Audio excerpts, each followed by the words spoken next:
Bonjour et bienvenue dans ce nouveau tutoriel Padmalink, la messagerie intégrée. Alors dans cette vidéo, je vous propose qu'on regarde ensemble le fonctionnement de la messagerie intégrée Padmalink, qui est finalement le prolongement de la messagerie que vous puissiez avoir sur LinkedIn, votre messagerie personnelle. Alors pourquoi on a fait le choix d'intégrer la messagerie LinkedIn dans notre outil? Parce qu'on s'est rendu compte qu'un certain nombre de nos utilisateurs utilisent deux logiciels aujourd'hui, LinkedIn et un logiciel de marketing automation, Padmalink. Lorsque jusqu'à présent la messagerie n'était pas intégrée, cela vous obligeait, vous contraignait à faire des allers-retours entre la messagerie LinkedIn et l'outil. D'un côté pour impulser vos actions et de l'autre pour répondre aux prospects. Lorsqu'on a 5-10 interactions par jour, ça va, c'est absorbable. Lorsque l'on en a plus, ça devient compliqué. On perd du temps et on perd en productivité. C'est tout ce que nous ne voulons pas, en tout cas chez Padmalink. Donc pour le coup, on a fait le choix d'intégrer la messagerie qui se trouve dans le bandeau bleu ici. Vous cliquez et normalement, vous ne devez pas être perdu puisque vous allez retrouver des éléments visuels propres à la messagerie LinkedIn actuelle, à savoir un volet à gauche avec l'ensemble des conversations. Lorsque vous cliquez dessus, vous allez avoir accès en fait à la conversation, au cœur de la conversation. L'intérêt de ce volet, c'est qu'il va vous permettre déjà de visualiser la personne, son poste, et de visualiser dans quelle campagne se trouve la personne, si la personne est déjà dans une campagne avec vous. Dans le cas d'un message entrant, c'est-à-dire que la personne ne vous connaît pas, vous ne la connaissez pas, elle vient vous parler, ce qui peut spontanément arriver sur LinkedIn, vous avez la possibilité avec le bouton Action ici d'ajouter la personne dans une campagne. Quand bien même cette personne est déjà dans une campagne comme le cas de Margot ici, vous pouvez aussi lancer des actions de prospection comme visiter, récupérer, créer un scénario, suivre, déplacer la personne de campagne, ce qu'on appelle des actions rapides. Vous avez accès également ici aux coordonnées de la personne, l'email et le téléphone portable, pour pouvoir switcher de canal de prospection le cas échéant, si le message est favorable, de prendre votre téléphone et décrocher le rendez-vous. C'est tout ce qu'on vous souhaite.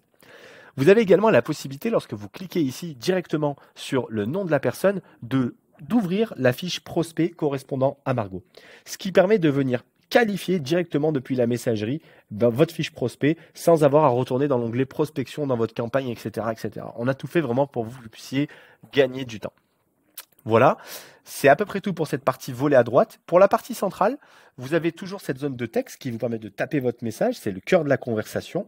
Vous avez effectivement la logique d'émoticône ici qui vous permet de joindre des émoticônes pour rendre la conversation plus légère.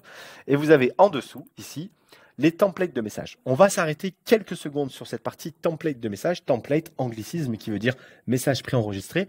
Vous avez la possibilité de préenregistrer des messages sur Padmalink. Et on vous incite fortement à le faire. Dans plusieurs cas de figure, ça peut avoir du sens et ça peut vous faire gagner du temps. Premier cas de figure, lorsque quelqu'un vient vous prospecter. Oui, ça se trouve, vous êtes dans une démarche de prospection, mais c'est pas impossible qu'on vienne vous prospecter aussi. Dans certains cas, vous allez accepter, dans certains cas, vous allez décliner. Vous pouvez préenregistrer vos messages d'acceptation ou de refus, tout simplement. Vous pouvez également préenregistrer des messages pour la partie recrutement. Vous pouvez avoir des personnes qui candidatent pour rejoindre votre entreprise, on vous le souhaite, mais vous pouvez aussi avoir à gérer des réponses positives et négatives. Préenregistrer vos messages pour avoir une réponse corporate, partagée au sein des équipes, ça peut faire sens. Et enfin, vous pouvez avoir un autre cas de figure qui est un message de prospection et auquel cas il faut enregistrer ces messages avec une accroche spécifique, un lien vers un document, avec une variable d'ajustement personnalisée qui peut être différente. On va prendre ici l'exemple par exemple de Padmalink. Nous faisons nous-mêmes de la prospection et vous voyez ici qu'on a un nom de message, un corps de message avec une variable d'ajustement prénom. Quand vous avez fini de rédiger, vous pouvez tout simplement faire sauvegarder ici, le bouton est grisé parce que c'est déjà fait, et ensuite insérer. Lorsque vous insérez, la variable d'ajustement joue son rôle. Là, ici, c'est Margot, le prénom qui est mis à jour. Il me suffit que d'envoyer. Donc, vous voyez, c'est assez simple finalement de pouvoir envoyer des messages de prospection, gérer ces réponses directement avec cette messagerie. On vous souhaite du coup une bonne continuation dans l'outil et à la prochaine pour une prochaine démonstration.